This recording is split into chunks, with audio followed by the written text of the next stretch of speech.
So we are 1 minute away from a 5-star to a 3-star hotel here in Hong Kong. Meron palang shopping dito around the area. So we are here at Ibis, Berna. Okay, our bags on Uber taxi. Yes. Berna, ang pangit pala ng entrada ng Ibis. Price, kano kaya kaliit ang kwarto natin dito sa Ibis? Ano kaliit? 11 square meters. 11 square meters. Oh, baka di tayo magkasya dalawa. Oh, ayan, si Berna, nag-stroll na ng bag. Ito na ang reception ng Ibis. Oh, panay pula. Panay pula sila, oh. Is carpeted yung sahig. Diyan na Ibis, maliit yung kwarto pero I'm sure malinis. Problema lang, mukhang walang upgrade kasi lahat ng kwarto rito para-pareho. Yun, si Madam Berna kumukuha na ng room for tonight. Bags namin. Pero bukas, back to 5-star sa Mondrian in Kowloon.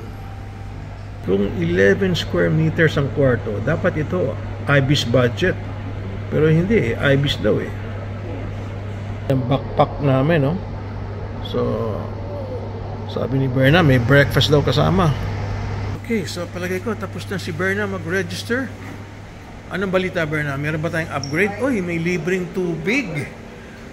May libreng tubig tayo. 2806. Sigurado, walang executive lounge to. Dahil Ibis lang to eh. So we get 226. Okay. Oh, may libre ka ng water. Kukuha ka pa dyan? Welcome drink. Ha? Welcome drink na yan? Drink. Oh, Perrier. Okay, ha? Oh, medyo mahal yung kanyang welcome drink, ha? Oh, anong sabi? Meron ba tayong upgrade, Berna Baron? Yeah. Ha? Meron? Yeah. Okay na yun. Saan tayo in-upgrade? Ang dami natin boting bit-bit, ha? Dami. 4 na bote. Mga bags namin. Anong floor daw tayo, Berna? 15th floor. Oh, baka in-upgrade tayo sa mas mataas lang na floor. Para malinagay tayo sa family room, Madam Berna. Mas malaki itong family room. No family room, Madam Berna. Ibis, cheapest hotel by Accor. Ano, kung gusto mo mag-exercise umaga, don't use the escalators. Use the stairs. 31 floors pala to. Malaki eh. Masyadong maliting elevator. Pang isang tao lang, ha? Kasya pala 2 tao. Akala ko pag isang tao lang, Madam Berna. Ano tayo? On the 28th floor? Ang taas, ah. Taas pala ng building na to. Magkano oras ang breakfast? 9:30. Huh? Halos ayaw tayo pakainin, ah. 9:30, tulog pa ako nun. So, ayan na. 28th floor na. Naka-carpet naman, ha? Carpeted naman pala yung sahig, no? Price, gaano kaya kaliit?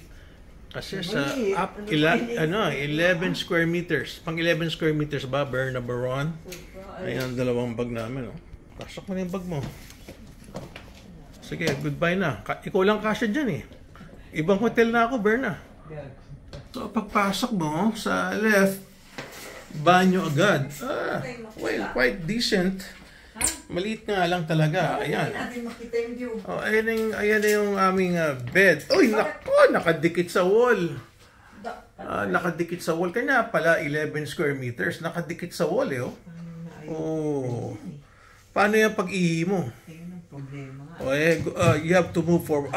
In-adjust mo, Madam Berna. Oh. Ano? I-adjust mo pa? Grabe, ganito bang 11 square meters? Dapat pala iniwan natin yung bagahe natin doon sa 5-star hotel. Oh, naku, exercise ka tuloy. At least meron akong daanan. Wow. Diba? Matagal na ako hindi tumitira sa ganito kaliit, ah. Talagang parang Ibis budget. Tulad ng nangyari kasama natin si Laura Lee doon sa Singapore. Pero yung pag Ibis dapat mas malaki rito. Ba't ito sobra naman liit? Hindi tuloy kasi yung bag mo dyan, ah. Dapat pala dito ka, ako sa ibang hotel na lang para kasya ka dito. Di ba?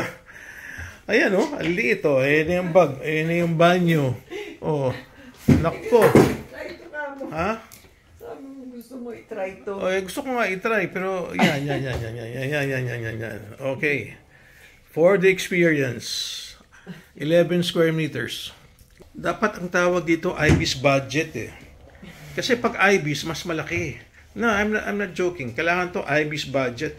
Pero, yan lang ang space mo. Hindi kasi budget yung presyo. Oh. Hindi siya pwede. Ito, halos kasi laki ng banyo natin doon sa Park Lane. Kaso hindi. Oh. Di ba? Di bale. So, stop complaining because we are in Hong Kong and ito, kahit maliit ito, magkano bayad mo rito? Magkano bayad mo rito, Berna? Ngayon 3,000. Ngayon, Ano? 6,000 na. 6,000? Oo. Joseph. Teka muna, magre-request pala Wow. ako isa pang... Sabi, kasing laki ng maid room natin to ah. Pero di bale, may TV naman oh. For the experience, okay na rin. Para we can compare. For 2 more pillows? 2 more pillows. Baka kala nila, Okay, apat tayo. Hindi tayo kakasya kung apat tayo dito. Okay, time to relax. So this is the Ibis Hotel in Hong Kong. Goodbye.